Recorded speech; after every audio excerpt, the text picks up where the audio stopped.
Hi, everybody. We're going to read today the story of John Henry. It's one of my favorite um, tall tales or folk tales. This is written by Brad Kessler.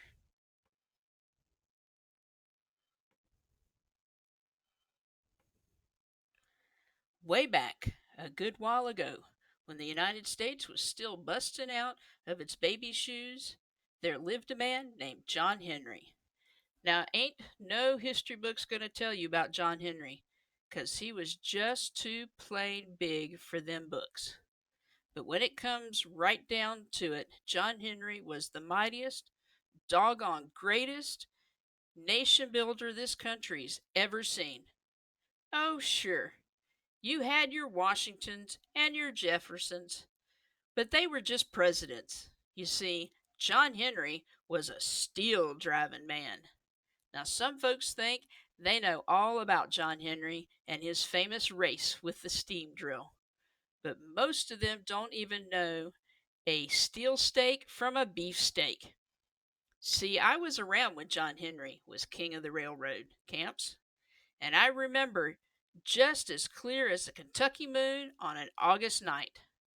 So, y'all listen up, 'cause I'm going to tell you the guaranteed, gold plated, 99.9% truth about John Henry. Now, it all started in a little village way down south in cotton country. Mama and Papa Henry were just your ordinary sharecropping folk, no different from the rest of us. They lived in a log cabin. On one springtime morning, Mama Henry gave birth to a baby named John Henry. Now, folks knew right away there was something different about John Henry. Shoot, ain't no ordinary baby born with a hammer in his hand, and ain't no ordinary baby weighs over 45 pounds. But John Henry did. And that wasn't even the strange part. Now, 2 hours out of his mama's belly, John Henry up and started talking. "If it ain't too much trouble," he said, as sweet as sugar, "would you mind bringing me something to eat? I'm mighty hungry." Now, nobody ever heard a 2 hour old baby talking before, but after a while, Mama Henry asked John Henry what he wanted to eat. "Well," he said, figuring and calculating on his fingers, "I'd like 8 ham bones, 2 pots of black eyed peas, a 3 foot slab of cornbread, 3 kettles of cabbage soup, a big heap of collard greens, 4 pans of peach cobbler, and 2 pots of coffee. Strong coffee. That is, if it ain't too much bother." So John Henry ate pretty good, and he was so tuckered out when he was done by Jiminy, he slept for a solid week. Well, the years went by, and John Henry grew bigger. At 2 years old, he was jiggering chickens for fun. At 6, he was wrestling with razorback hogs and jiggling chickens at the same time. And at 10, John Henry was already a teenager. But there was nothing in the whole wide world that John Henry liked more than swinging a hammer and singing a song. He'd hammer hickory sticks, he'd hammer fence posts, cooking pots, brass nails, boulders, anything he could get his hands on. He'd pound in the morning, clang in the evening. His arms grew as solid as oak stumps, and his chest busted out bigger than a barrel. Why, he grew so big that one day he couldn't even fit through the front door of his parents' cabin. And that's when John Henry decided it was time to leave home. "Mama," he said one morning, "I'm a man now. I'm a natural man, and I'm going to find me a job with a hammer in my hand." So John Henry left home and he walked north through the countryside. And as the sun went down at night, making the whole land light up like fire, he sang a song himself. My name's John Henry, and I'm a natural man. I was born one morning with a hammer in my hand. And if one day I find myself out all alone, I'll hammer till the evening and pound my way back home. One afternoon, while he was walking in the lonesome woods, he stumbled across a road of iron rails. Those rails sparkled in the sunshine like silver, and beneath them were freshly cut wood ties, which smelled sweeter than a bag of balsam. And John Henry exclaimed, to no one in particular, "By Jiminy, if this ain't a railroad track, then I'm an ox and a moron, both at the same time." Now, John Henry, who was no ox and certainly no moron, was correct in his assessment. He had, in fact, stumbled onto the great Chesapeake and Ohio railroad lines, which was just being built around that time. The CO line, as people like to call it, was going to connect up the eastern with the midwestern part of the United States. The railroad cut through some of the deepest, darkest, most howling wilderness of West Virginia, all along hills and hollers and up mountains and down valleys, through woods as thick as cornfield in cutting time. Well, John Henry knew right away he was onto something big, and after a day of following those rails, he reached the top of a rise, and from that rise he saw where the tracks ended in the valley, and a whole assembly of men were living and working. From up there he could hear the clang and clink of hammers hitting steel stakes, and to John Henry it was the sound of heaven itself, a beautiful harmony of hammers ringing over the hills like songbirds in early spring. "Now that's a job for me," John Henry yelled, beaming from ear to ear. "A job for a natural man who wants to build this land with a hammer in his hand." With that, John Henry scampered down that rise as fast as his feet could take him. When he got to camp, he was amazed. It was like nothing he had ever seen before. There were men from all over the world working together with hammers. There were black men and brown men and red men. There were yellow men and white men too.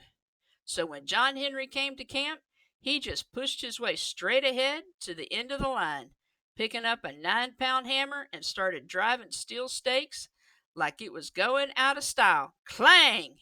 Hitting here. Bang! Hitting there. Ding! Hitting this one. Dang! Hitting that one.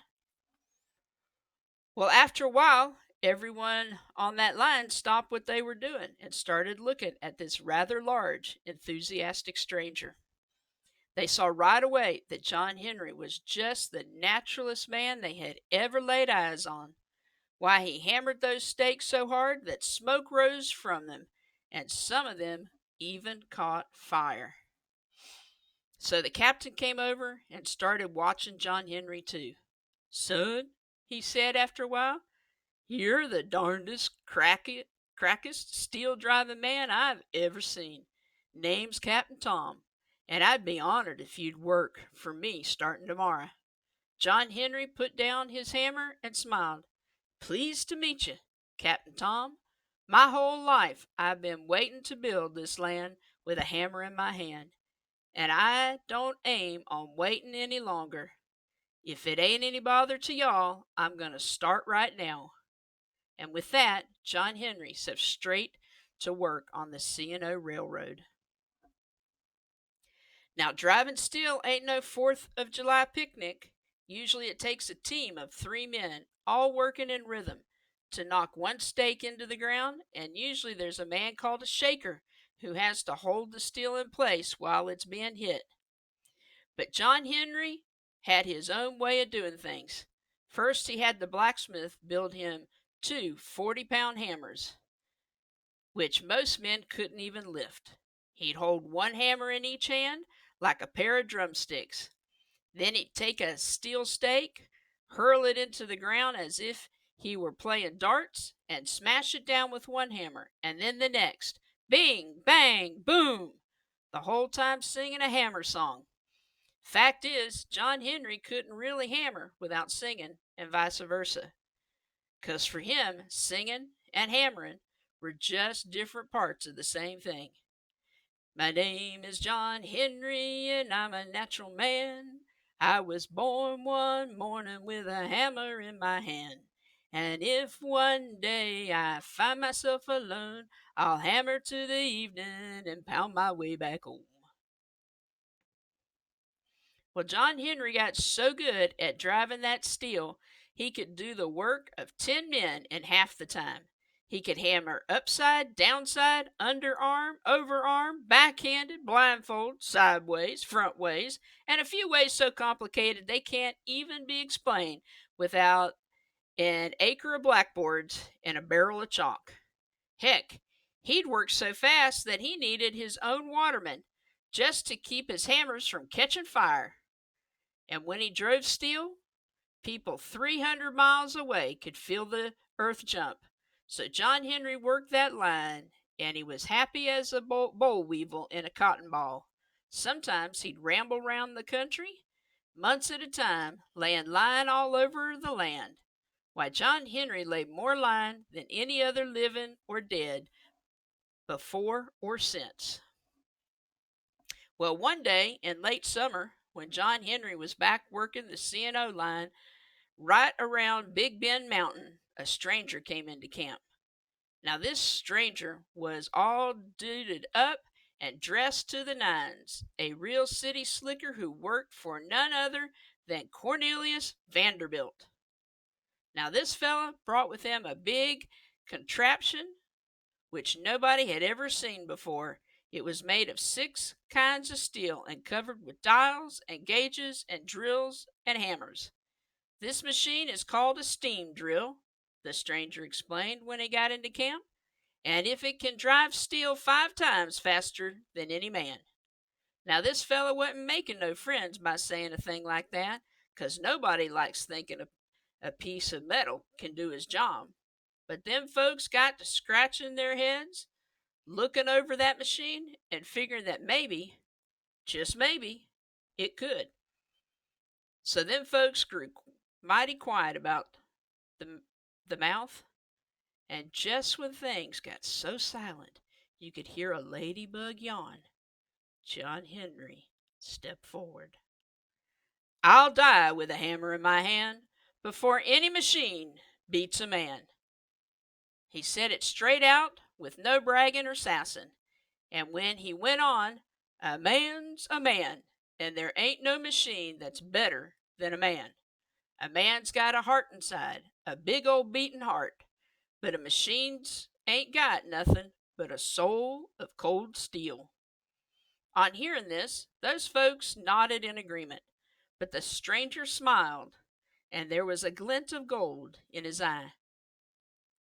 Does that mean you're willing to compete with my steam drill to see who can drive more steel? He asked. If that's what I got to do, John Henry said, I'll do it, 'cause I'm a natural man. And so the contest was set for 2 days away at 9 o'clock in the morning, John Henry versus the steam drill. And wouldn't you know it, 2 days later, just as the sun was stealing up over Big Bend Mountain, folks came from all over the land, came streaming into the valley. They came by foot, by horse, by buggy, and by locomotive train itself, just to see John Henry whip up on that steam drill. At 9 o'clock, the crowd fell silent, and the official man shot his gun into the air. The contest had begun. On the right side was the steam drill, and that steam drill straight away lurched into the lead, a gurgling and a spouting and making metal racket to high heaven. There were a few fellows shoveling pine knots in its belly for fuel, and that machine was drilling holes into the ground as fast as buckshot. On the left side was John Henry, sweating and flexing and letting loose with full John Henry force. Clang! Hitting here. Bang! hitting there, the whole time singing his song while his hammer kept the backbeat. So it so in this way the hours went on. 1 hour, 2 hour, 3, 4, 5 hours. The sun climbed high up in the sky, then rolled back down, and John Henry's hammers got so hot they were glowing like the sun itself. But that steam drill was still ahead. At 4 o'clock that afternoon, John Henry and the steam drill were neck and neck. They reached the opening of Big Bend Tunnel and went right inside.